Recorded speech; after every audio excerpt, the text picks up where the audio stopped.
Hello అండి, నమస్కారం. నమస్తే సుబ్రహ్మణ్యేశ్వరి గారు. అవునమ్మా. నమస్కారం అండి. నమస్తే. పూజ అంతా అయిపోయిందా? చక్కగా జరుపుకున్నారా? చాలా బాగా చేసుకున్నా. ఇస్తినమ్మ వాయనం, పుచ్చుకుంటున్నమ్మా వాయనం. ఇది గద్వాల్ నుంచి తెప్పించిన చీర అండి. మీకు నచ్చిందా అండి? చాలా బాగుందమ్మా. చాలా సంతోషం. మగవాడికి వచ్చే గౌరవం, కీర్తి, ప్రతిష్ట అంతా ఆడదాని వల్లే. అందుకని చెప్పి ఆడది ఆనందంగా ఉండి వచ్చే వాళ్ళని ఆదరించి పసుపు కుంకాలు పెట్టుకుంటూ చక్కగా సౌభాగ్యవంతంగా కళకళలాడుతూ ఇంట్లో తిరిగితే లక్ష్మీదేవి ఎప్పుడూ ఇంట్లోనే ఉంటుంది.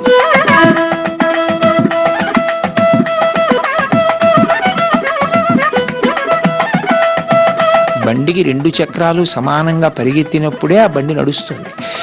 2 చక్రాలు ఎగుడు దిగుళ్ళు అయిపోతే సంసార రథం నడవదు. అందున ప్రధాన స్థానం స్త్రీది కాబట్టి భర్తని అనుగమించడంలో శాంతి సౌఖ్యాలు ఉంటాయి. అదే ఆడవాళ్ళకి చారుమతి వృత్తాంతం చెప్పిన సందేశం. ధన్యవాదాలండి.